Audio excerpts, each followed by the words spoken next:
E vamos então dar início ao resumão do capítulo. Por que esse momento é importante? Porque para você que ainda tem a liberdade de pregar, você pode escolher um resumo de um capítulo para poder estar passando, né? Você pode, é bom para a gente relembrar o que aconteceu e ajuda a fixar mais a mensagem. Então, tudo isso é importante dentro dessa oportunidade de fazer um resumão. E às vezes, quando a gente chega no final, já esqueceu o que foi lá no início. Então, é importante. Então, vamos ver 15 pontos em resumo deste capítulo 22. Vamos orar então.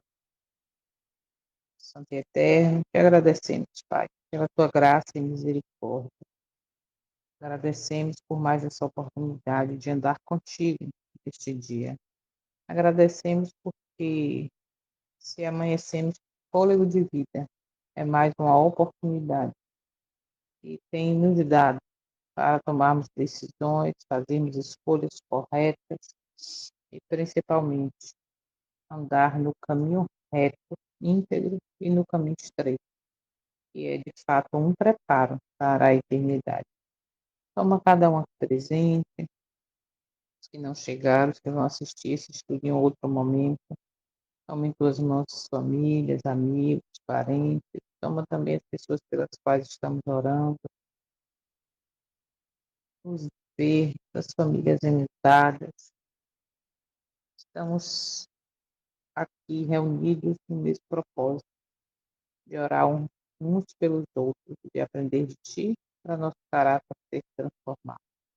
Por isso te damos liberdade para completar a obra, para o Teu Santo Espírito nos preencher e nos transformar o nosso caráter para sermos semelhantes a Ti, para termos condição de receber o nome, que é o caráter do Pai e do Filho, na testa, o nome que é o sinal que, como diz Ezequiel, vai ser colocado na testa daqueles que estarão vivos e com a missão de dar o alto clamor em 144 mil. Pai Santo, confiamos em Ti. Sabemos que tudo que vem de Ti é o melhor para nós, para o nosso preparo, para viver contigo. Por isso te agradecemos. Fala conosco nesta manhã. Toma este dia em Tuas mãos, a nossa vida e dos nossos também. Pedimos com o perdão de todos os nossos pecados. Em nome do Teu Filho, nosso Salvador, Jesus. E agradecemos também. Amém. Amém. Vamos lá então. Finalizando, não, resumindo, né? Capítulo 22. Falou sobre o desapontamento e mostrou que o decorrer, tanto esse capítulo como o anterior, mesmo dentro do desapontamento, foi mostrado que o Eterno não anulou a direção de todas as coisas. O fracasso da expectativa não significou fracasso da mensagem. O Eterno havia conduzido o movimento, mesmo que seus filhos não compreendessem tudo. O Eterno não abandonou seu povo. Seu espírito ainda permaneceu com os que não negaram temerariamente a luz que tinha recebido. Isso, entre aspas, é uma citação do livro, né? Então, é importante a gente entender que negar a luz que tem sido dada, derramada, mostrada para nós é perigoso, tá? Não esqueçam disso. Por quê? Porque temos recebido muita luz. Para quê? Para nos levar a um posicionamento, a tomarmos decisão. E ficar neutro é um perigo. Nem toda frustração espiritual é erro. Muitas são provas. Observa isso. Hoje nós estamos passando por um período de frustração espiritual, tá? Então, isso não é um erro. Muitas vezes são provas para quê? Para nós alimentarmos nossa fé, buscando por nós mesmos, reconhecendo as escrituras, conhecendo, aceitando, vivendo, tá? Então, pense nisso. Ponto 2, a experiência foi comparável à dos discípulos. Assim como os discípulos não entenderam a cruz antes da ressurreição, aquele povo ali, né, de 22 de outubro, logo depois ali, não entendeu o desapontamento antes da luz posterior. Exigir compreensão total antes da obediência é repetir o erro dos discípulos. Guarda essa frase. Exigir compreensão total antes da obediência é repetir o erro dos discípulos. Isso aqui é importante, é interessante, porque me lembrou agora Abraão. Abraão, ele teve uma fé, ele foi obediente sem compreender. Quando ele ouviu do Eterno que devia largar tudo e seguir, ele fez isso. Mas ele compreendeu naquele momento? Não. Mas ele fez, ele obedeceu. Então, exigir compreensão total antes da obediência é repetir o erro do discípulo. Ok? Ponto 3. Vimos também que a fé baseada em homens desmoronou. Olha o que a gente tem falado.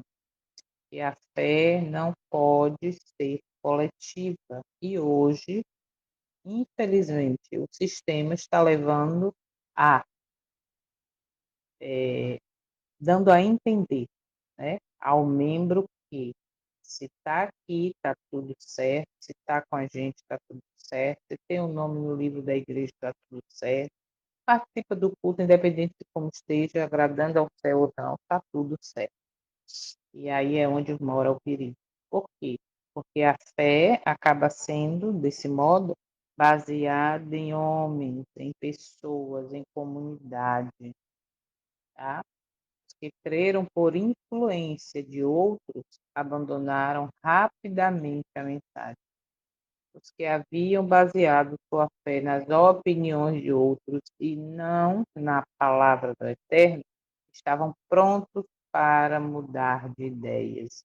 Porque hoje se aceita o evangelho distorcido, porque hoje não se enxerga isso, não enxerga que o evangelho eterno está sendo escondido, entende? Porque hoje a maioria está baseando a fé em opinião de líderes, em opiniões de que, olha, quem falou foi o presidente, foi o pastor, foi o ancião, entendeu? E aí, realmente, se eu boto minha fé, eu boto a minha crença em homens, o que esses homens disserem, vamos falar popularmente, a música que tocar eu danço, achando que está tudo certo. E aí, mais uma vez digo, é onde mora o perigo. Fé emprestada não sustenta o cristão nos últimos dias. Lembrem disso. O testemunho fala que todo apoio humano será retirado. Se você não tiver a fé firmada na rocha, não vai suportar a pressão. Isso serve para mim, para você que está aqui, para você que está assistindo depois. Entenda isso, é muito sério. E hoje nós estamos nessa fé emprestada, coletiva, tá? Só que isso não vai me sustentar se eu estiver assim. O marido anteontem estava conversando, ele falou assim, eu entendo porque muitas pessoas não se posicionam, estão vivendo, aceitando tudo, porque ficam pensando assim, como é que eu vou congregar agora? Para onde eu vou? Vou ficar sozinha? Eu falei, mas é exatamente esse o negócio. é entender que vai estar chegando o tempo já de que eu vou estar sozinha. Na minha fé não vai ter A, B, C, não. Se eu não estiver preparado sozinha para entender que o Eterno está comigo onde quer que eu esteja e ir buscar, eu não vou suportar a pressão. Acho que ficou quieto me ouvindo, sabe? Então a gente tem que entender isso, tem que levar essa mensagem, busque a fé pura, a imuná pura, estudando a palavra, ouvindo os testemunhos. Tem muitos vídeos no YouTube, só que tem que ter cuidado com o que você ouve, tá? Sempre ore, peça direção. Abre, Senhor, os olhos meus, porque hoje está tudo misturado. Então, é melhor você que ainda tem dúvida de algumas coisas, vá para a Bíblia, vá para o testemunho de Jesus. Evite até assistir alguns vídeos, porque vai embananar sua cabeça. Mas não está tudo errado, ele está fazendo isso, está pregando isso, cuidado, tá? Então, a fé emprestada, baseada em opiniões, em doutrinas humanas, nessa história de que não vencemos o pecado nunca, né? Porque, enfim, vocês sabem muita coisa. Essa fé é emprestada, é coletiva, não vai me sustentar, ok? Ponto 4. O mundo perdeu o temor e voltou ao escárnio. Que triste isso, hein? É uma triste realidade. E esse mundo que perdeu o temor, aqui falando lá na época, mas a gente trazendo agora para os nossos dias, é exatamente o que está acontecendo. Podemos até afirmar, de acordo com o que está escrito, que o mundo cristão perdeu o temor. Entende? Voltou a apostasia, voltou o escárnio, voltou a vergonha, voltou. Está triste. Quando não houve juízo imediato, o mundo retomou o ridículo e a zombaria. Pessoas estão na mesma situação hoje. Esquecem que estamos em tempo de juízo. Por sinal, eu vou fazer um estudo, tá? Sobre como viviam, o que acontecia no tempo de juízo, como nós estamos hoje e o que devemos fazer para verdadeiramente representar diante do universo o que é viver no tempo de juízo. Estou fazendo um estudo sobre isso. Então, observa, quando não houve juízo imediato, o que hoje muitas vezes não é pregado, mas como é que eu posso dizer, indiretamente colocado na nossa mente. Não, espera sair decreto, espera, isso não é para agora. Tem pessoas da mesma fé que dizem assim, não, quando sair decreto eu faço isso. Quando sair decreto eu, eu. Só que vai ser tarde demais para mim. E aí essa demora aparente vai dizer, tem gente que diz assim, não, não, Jesus, não volta agora não, porque primeiro eu quero me formar, eu quero ter minha casa, eu quero ter meu carro, eu quero viajar, eu quero ir para Dubai, eu quero ter filho, eu quero, entende? E isso vai produzindo uma indiferença espiritual, vai produzindo a religiosidade vazia em forma de lei. É triste, mas é uma realidade e nós estamos vendo isso nos nossos dias. Agora, como a gente também viu nesse capítulo, aliás, eu vou continuar lá na frente eu falo. O Eterno traçou uma linha divisória. A mensagem revelou quem amava a verdade e quem apenas temia as consequências. Essa linha divisória, essa linha divisória para que cada um soubesse de que lado estaria. A verdade presente, que é viver, pregar as três mensagens angélicas, que está dentro do contexto, dentro da situação de que hoje eu sei o que é a primeira mensagem angélica, reforma em todas as áreas da minha vida, reconhecer que o Eterno é o Criador, reconhecer que é tempo de juízo, reconhecer que devo viver em plena obediência com a força e o poder dele, tá? Essa verdade presente continua separando corações, não multidões. Por quê? Porque quem nós vimos nesse capítulo e já em outros também, que quem enxerga a verdade, né, trazendo para a nossa realidade agora também, como foi aí desde 1844, a verdade presente, trazendo para nosso tempo, quem verdadeiramente vive, não falo nem pregar, vive essa mensagem, ela divide, ela separa, tá? Então, deve existir na minha vida e na sua uma linha divisória, uma linha que mostre de que lado eu estou. Eu estou do lado que ama a verdade, que a verdade é a palavra, a verdade é o Salvador, né? Se eu estou do lado que eu amo a verdade, ou se eu estou do lado que estou sendo religioso apenas para fugir, entre aspas, do inferno. Entende? Se é realmente amor à pessoa de Cristo, ao seu sacrifício, é para fugir do inferno, né? Fugir do fogo. O que que eu tenho mostrado através do meu estilo de vida, das minhas escolhas, do que eu como, do que eu bebo, do que eu falo, do que eu visto, assisto, tá? Deve existir uma linha divisória. A verdade presente continua separando corações, não multidão. O movimento produziu frutos genuínos, humildade. Lembra que a gente leu isso aqui? Arrependimento, reforma de vida e amor às Escrituras confirmaram a origem divina da mensagem. Então, observa. A origem divina da mensagem. Observa agora, hein?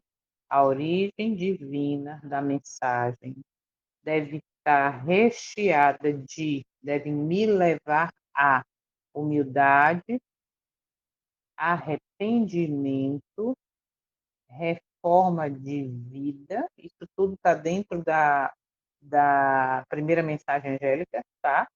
E amor às Escrituras.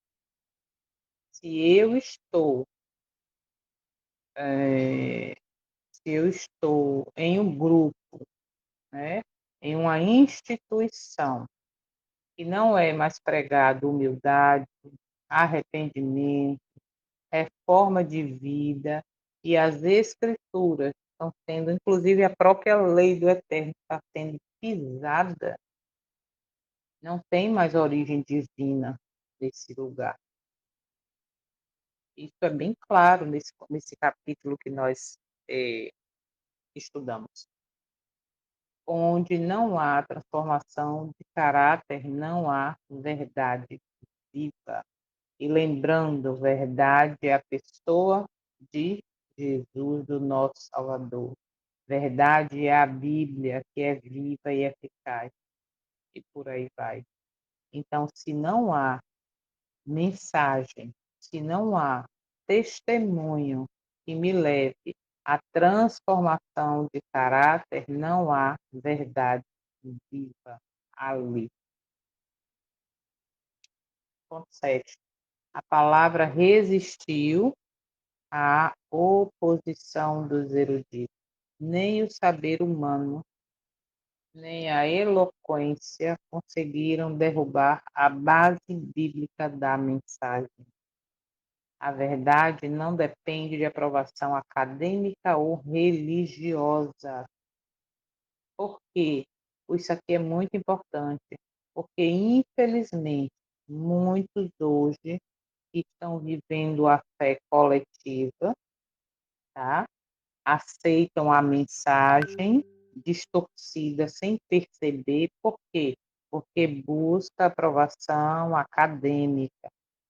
Porque busca, não, quem falou foi o padre, foi o papa, foi o pastor, foi o presidente, foi. Não, quem falou isso foi a minha religião, foi a minha igreja, entende? E aí é onde mora o perigo, ok? Vimos também que o erro estava na expectativa, não na profecia, ou seja, a profecia ela não tem erro, entende? A profecia ela é clara, ela se cumpre. O tempo estava correto, só o evento foi mal compreendido, como em Nínive com Jonas. O Eterno cumpre hoje suas promessas, ainda que de forma diferente da expectativa humana. Por isso, a importância de conhecer, nesse contexto de profecia, principalmente o espírito de profecia, que é o testemunho de Jesus. Por isso, a importância de conhecer. Tá? O Eterno prova seu povo antes do fim. O desapontamento foi um teste para revelar fidelidade. O Eterno experimentou seu povo e pôs-lhe à prova a fé. Hoje, a sacudidura precede a vitória final. Estamos em tempo de sacudidura. E eu quero falar aqui, a gente pode até estudar isso, eu vou até anotar aqui, estudar isso depois, para entender que a peneira dessa sacudidura, espera aí só um pouquinho, deixa eu anotar aqui, sacudidura, para a gente estar estudando depois sobre isso. A peneira da sacudidura, muitas vezes a pessoa ou somos induzidos a entender e acreditar e aceitar assim, que a sacudidura é os fiéis ficam dentro da igreja e os infiéis saem da igreja. Só que se a gente for para o contexto, que igreja somos nós, que igreja que o Eterno vem buscar e o seu filho vem buscar com os santos anjos, não é denominação, não é instituição, mas é um povo fiel. Isso está bem claro em todo o contexto da Bíblia e deste livro. O que acontece? Acontece que a sacudidura, a peneira é exatamente a verdade. É a luz que nós temos recebido. Se eu aceito viver, testemunhar dessa luz, dessa verdade, automaticamente eu estou do lado que é o grão, não a palha, entende? É um grão que está recheado. Qual a diferença do trigo e do joio? Os dois têm a mesma aparência de religiosidade, mas nega-lhe o poder. Os dois estão crescendo juntos, juntos no sentido não dentro, digo no mundo em geral, tá? Vamos ampliar para a gente ficar mais fácil de entender. Porém, um tem uma capa e dentro não tem nada, é vazio. O outro tem conteúdo, tem verdade, tem vida. Tá? Isso é que faz a diferença. Então, sacudidura não é estar dentro ou fora da igreja, é estar firmado ou não na verdade e na rocha. Entendam isso, por favor, e busquem mais. Não fica só com o que eu estou falando, tá? Porque se vocês buscarem, vocês vão entender que é exatamente isso. Mas, como eu falei, eu vou procurar fazer um estudo sobre. Os fiéis não ousaram negar a luz recebida. Opa, os fiéis daquela época não negaram, né, a luz recebida. Agora eu pergunto, nós, dentro do contexto de que, entre aspas, somos fiéis, porque somos aquele povo que guarda os mandamentos e temos testemunho de Jesus. Será? Mas vamos lá. Nós não estamos negando a luz? Nós não estamos negando os princípios divinos através do testemunho de Jesus? Nós não estamos negando que tudo posso naquele que me fortalece, inclusive vencer o pecado? Nós não estamos negando quando pegamos o sábado e colocamos um monte de coisa né? Um monte de comemoração, um monte de dia disso, dia daquilo outro. Quando eu levo para um culto, hoje, como a gente já viu aí, tá nas redes sociais, uma pessoa que faz música do mundo, que faz show, onde ali tem prostituição, aquela coisa toda, leva para o público para cantar um louvor. Isso não é um pouco estranho? Você entende? Hoje não tem mais diferença entre santo e profano? Sim, a luz hoje está sendo negada, mas os fiéis, aqueles que estão íntegros no que aprende, tá? Que entende que desobediência é rebelião, desobediência consciente é rebelião, desobediência é pecado, tá? Esses não negam essa luz que tem sido derramada hoje. No grupo da tarde do grande conflito do estudo, tem uma irmã, ela, não sei quantos anos ela tem, mas ela é uma senhorinha mesmo, assim, deve ter uns 80 e tantos anos. E aí, nesse sábado, para encerrar, eu pedi ela para orar, é Maria, esqueci o nome dela, é Maria alguma coisa. Aí eu falei, irmã, a senhora ora, por favor. Aí ela ora, sim. Aí ela foi orar. Aí ela falou assim, pai, quantas vezes eu já li esse livro? A gente está lá no capítulo 2. Fizemos a terceira parte do capítulo 2, sábado agora. E aí ela orando, ela falou, pai, quantas vezes eu já li esse livro, mas eu não tinha a luz que eu estou tendo agora. Quanto aprendizado, obrigada por essa oportunidade. Então você vê na pessoa a humildade de aprender. Ela não está negando a luz. Pela idade que ela tem, a quantidade de vezes que ela disse que já leu esse livro, era para estar toda orgulhosa, era para estar no meio daqueles quantos convites nós fazemos e fizemos a irmãos nossos para assistir, para acompanhar, se não aguenta às 5 horas da manhã, mas assistir em algum momento, enviando a playlist. Assista, pegue o livro, leia, compare, assista. E aí aquele orgulho não deixa. Entende? Aquele orgulho não deixa. Porque eu já li, para que estudar? Porque eu já li esse livro não sei quantas vezes. Ou então a própria liderança diz, cuidado, não participa do grupo fulano tal, não. Esse negócio de estar estudando o grande conflito, cuidado. Aí a gente pode dizer com segurança, cuidado mesmo. Porque os fiéis do passado, eles não ousaram negar a luz recebida e nós devemos fazer do mesmo modo. Mesmo sem novas respostas, permaneceram firmes no que o Eterno já havia confirmado. A segurança está em reter a luz, não em correr atrás de novidades. Ou então também ficar acomodado com o que já tinha. Não, esse negócio aí, por quê? Falar sobre reforma, falar sobre. Isso aí foi do passado, isso aí foi no tempo dela. Né? Viver pela fé tornou-se essencial. O justo viverá pela fé, o da fé. Guarde isso, o justo viverá pela fé. Não é fé coletiva, é fé individual. Quando a vista falhou, a fé sustentou os que permaneceram, os que depois do desapontamento permaneceram buscando, estudando. Foi a fé que sustentou eles. Por isso eu estou batendo na tecla. Temos que buscar e alimentar a fé verdadeira. Ok? Caminhar por fé será a única forma de permanecer de pé.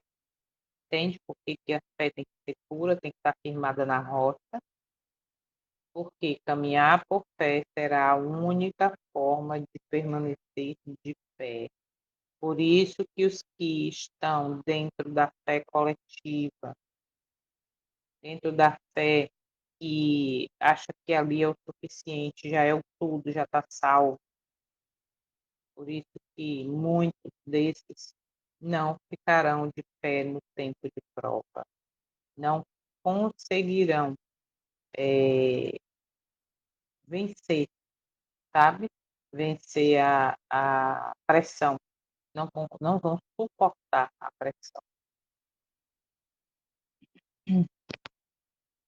Recuar da luz é perigo eterno. Se ele recuar, a minha alma não tem prazer nele. Hoje, abandonar a verdade por pressão social é apostasia disfarçada. Ah, eu tenho essa luz, eu estou recebendo essa luz, eu estou entendendo o que aconteceu no passado, eu estou entendendo o posicionamento dos fiéis, dos mártires, daqueles que foram ali até o fim, Lutero, olha quantos nós já estudamos, que se posicionaram, mas esses não abandonaram a verdade, eles estavam prontos a, se preciso fosse, morrer, como muitos morreram pela verdade, né? E muitos, infelizmente, hoje estão abandonando a verdade para não perder a amizade, para não perder o nome, para não perder seguidores, para não deixar de ter, de ser convidado para pregar em tudo que é igreja. E muitos abandonam a verdade.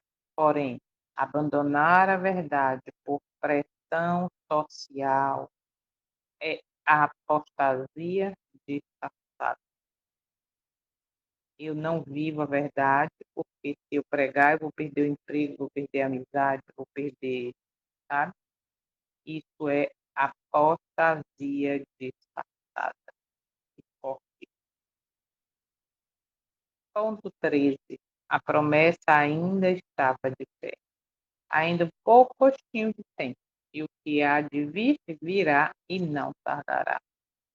A aparente demora é misericórdia, não esquecimento. Por quê? Porque ele, o desejo do Eterno é que ninguém se perca, mas que todos cheguem ao arrependimento. Você entende porque o arrependimento deve ser pregado? Porque o arrependimento está dentro da primeira mensagem angélica. Por quê? Porque e hoje não é pregado mais, porque esse arrependimento, essa aparente demora de que é, ele está passando da hora de vir, é misericórdia, porque ele não quer que ninguém se perca, tá? Então ele não esqueceu, não. E o que é que diz lá em Ezequiel? Agora me veio a mente. Não, ele não nos vê dentro do tempo, tudo fazendo errado, e os líderes ali, os anciões, não, ele não nos vê, tranquilo, ele está lá no céu, fique tranquilo, está tudo certo. Cuidado. A ordem era clara. Não rejeitar, a ordem era clara. Era isso? A ordem era clara, não rejeitar a confiança. Não rejeiteis, pois, a vossa confiança, que tem grande galardão.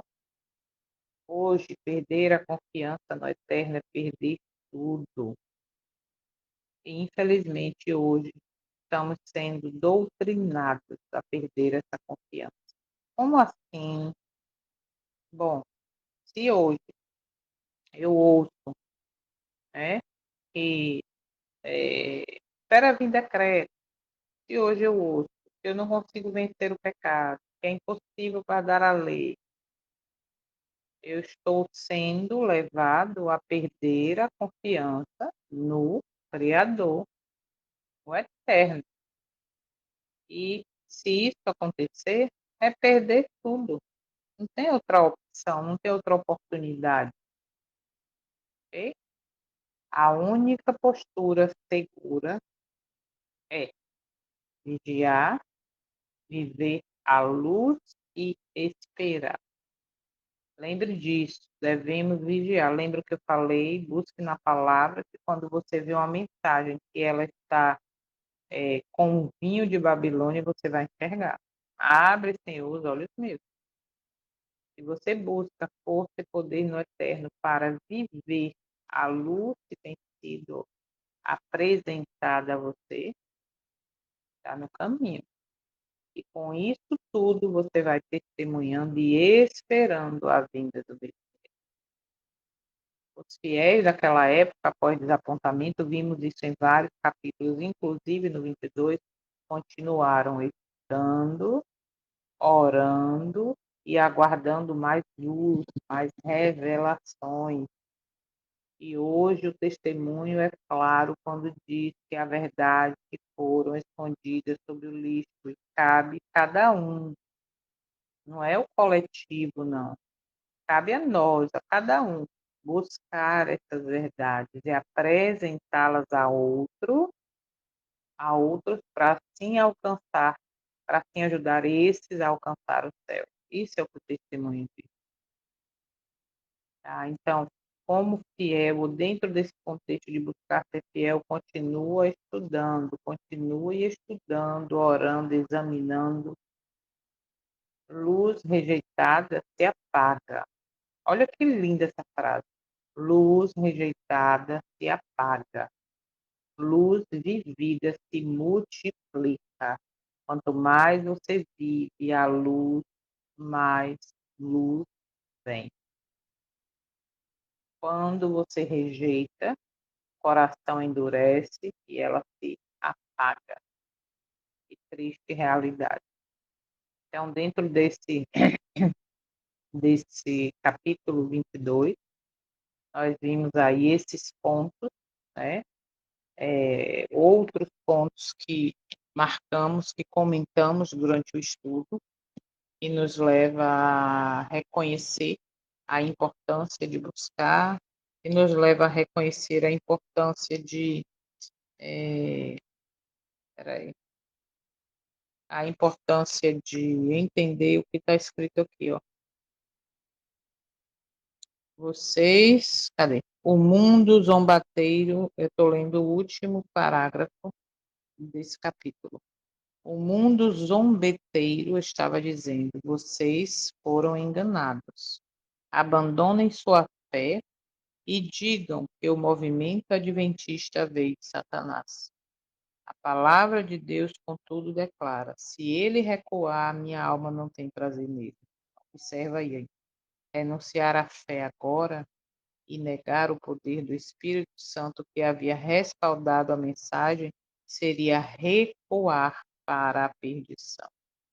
Eles foram estimulados a permanecerem inabaláveis pelas palavras de Paulo.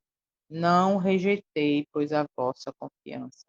Necessitais de paciência, porque ainda um pouquinho de tempo, e o que há de vir virá e não tardará.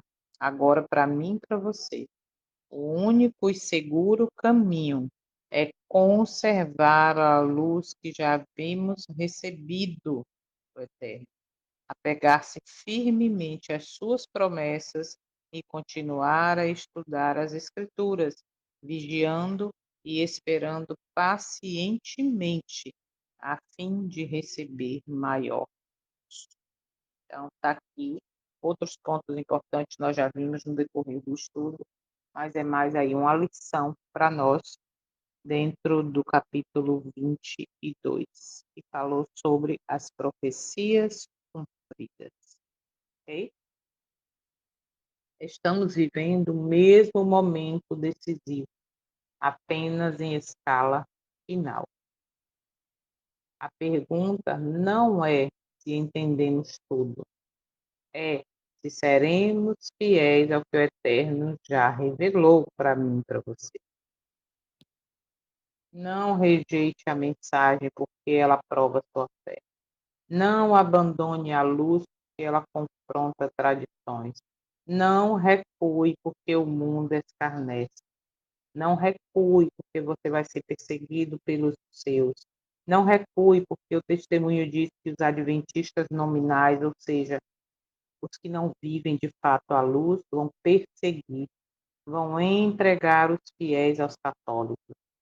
Não recue por medo de perder o cargo, de tirarem ou de seu nome não estar no livro da igreja. Nada disso vai levar você a tomar a decisão final ou estar preparado para o final se tua fé não estiver firmada na rocha. Se for uma fé coletiva, pode ter certeza que você vai recuar e vai fazer parte daqueles que serão os perseguidores. Misericórdia. E nenhum de nós aqui presentes que buscam aí espalhados que a gente não conhece, que assistem o vídeo em algum momento, seja dentro dessa triste realidade de ser escarnecedor. Tá? Não abandone a luz, porque ela confronta tradições. Essa luz que tem sido derramada para nós, ela está mostrando que dentro do grupo religioso existem tradições humanas. E se a gente abandona essa luz, a gente está aceitando essas tradições. Agora é tempo de decidir. Ou viveremos pela fé, ou recuaremos para a perdição. Não existe terceira opção. Ou você e eu vamos viver pela fé pura, firmada na rocha, alimentada pela palavra, ou não suportaremos a pressão, a perseguição, a difamação, o isolamento e recuaremos para a perdição. Não tem meio termo. Vou botar um videozinho no grupo daqui a pouco, falando uma coisa que a gente sabe muito bem, já ouviu muitas vezes. Que ficar no muro, ficar neutro, já é estar do lado do inimigo. Entende?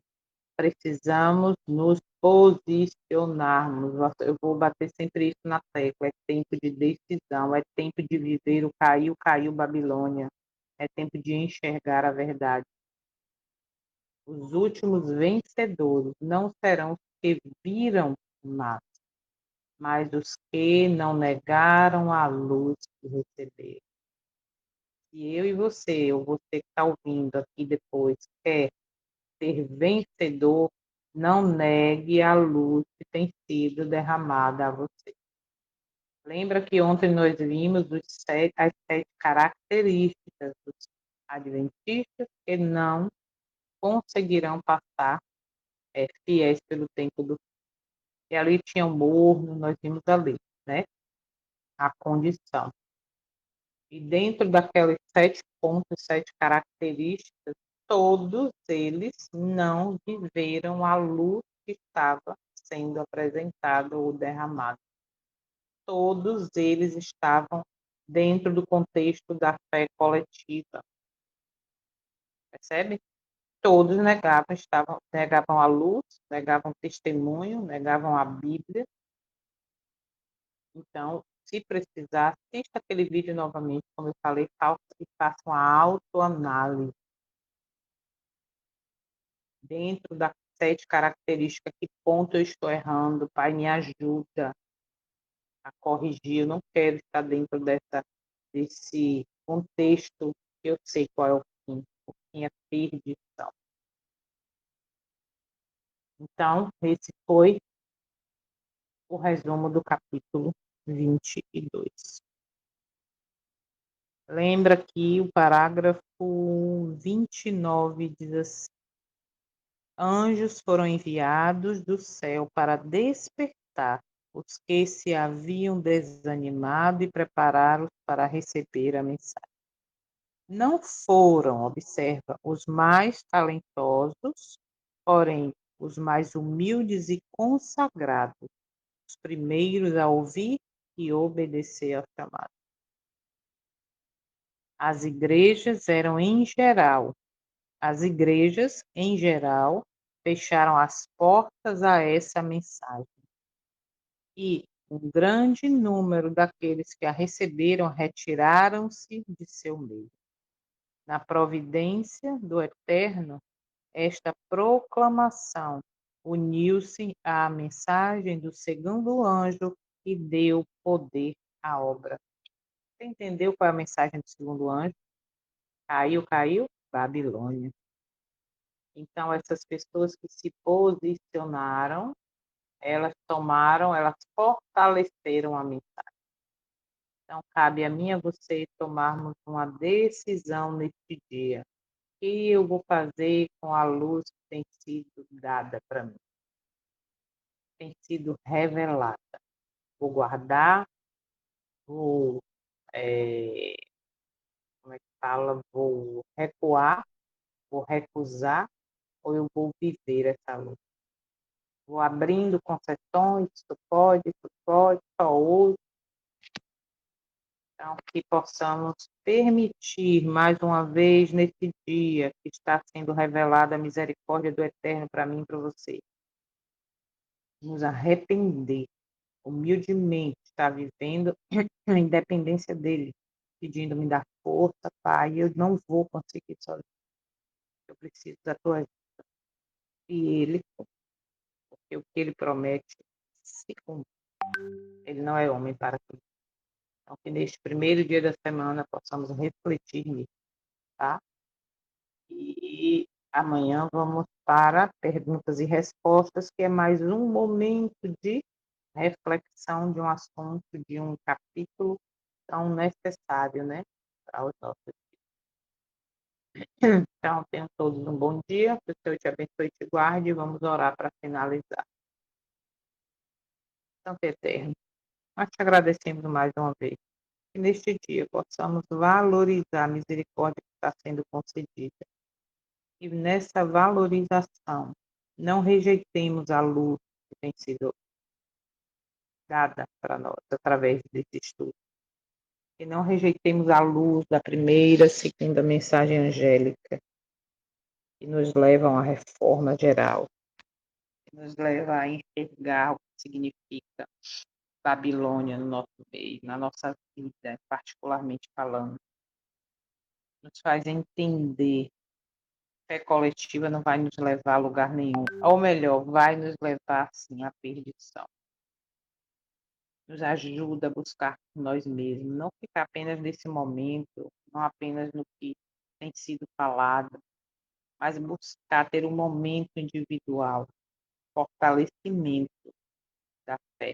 E precisamos ter uma fé pura, a fé de Jesus, para vencer todas as coisas como ele venceu. Nos ajuda, Pai Santo, precisamos da tua ajuda. Te pedimos, fica conosco neste dia. Fala ao nosso coração. Nos quebranta e nos refaz para vaso de honra e glória do teu nome. Em nome do teu Filho, nosso Salvador, pedimos e agradecemos. Amém.